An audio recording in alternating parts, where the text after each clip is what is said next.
All right, folks, it's 9:24. Every year during the spring runoff, we're reminded of the importance of culverts. These are those tunnels or open drains. They're not really glamorous, but they do protect infrastructure from things like snowmelt and other weather events. Now, so since today's Earth Day, we wanted to bring you the story of a UMD professor who is continuing to work to make drainage more sustainable. From our sister station, WDIO, here is Baihly Warfield.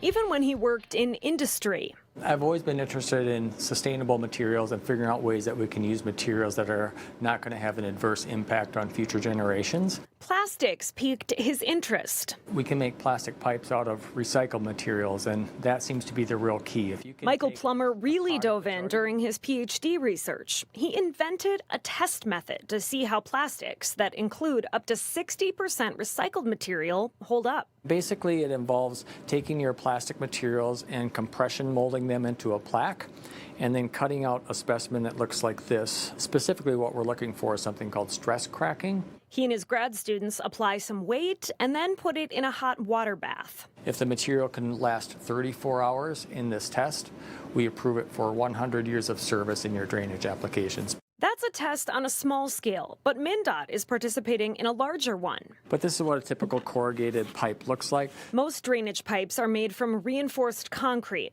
It's good stuff for buildings and bridges, but there have been issues with joints leaking and potholes when concrete is used in a drainage system. Plastic, on the other hand, their joints are generally really good performing joints. They don't separate as quickly as some of the other materials, so that's a benefit. MnDOT is giving plastic a try under State Highway 2 in Fosston, Minnesota. So we installed one length of virgin material, followed by one length of recycled material, followed by one length of virgin, and one length of recycled all the way underneath that 4-lane highway. It's been in the ground for more than 3 years. And so far, we haven't seen any statistically significant performance difference between those two pipes at all. But if you're wondering how plastic can be a more sustainable material, well, I was too. And the majority of CO2, for example, that's created in a manufacturing process is the processing of those raw materials themselves. So in essence, we're eliminating that because it's already gone through that phase.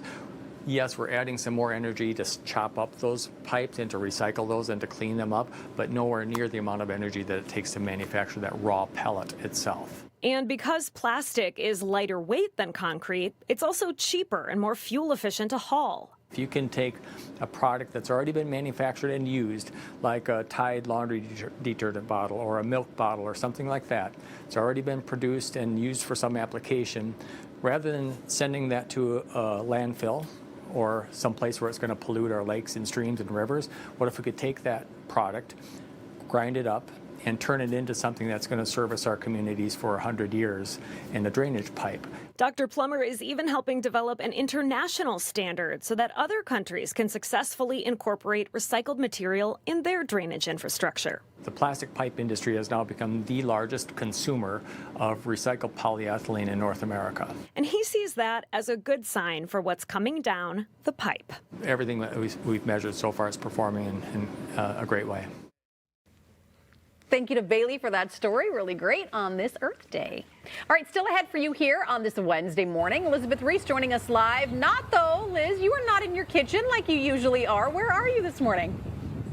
No, I'm out on the land, you guys. Happy Earth Day, everybody. I'm here with our friends from the Good Acre. We are going to talk about how you can get yourself signed up for a CSA share this season. We can get excited about supporting local growers and making a big difference on this Earth Day. Stay with us on Minnesota Live. We're coming up next.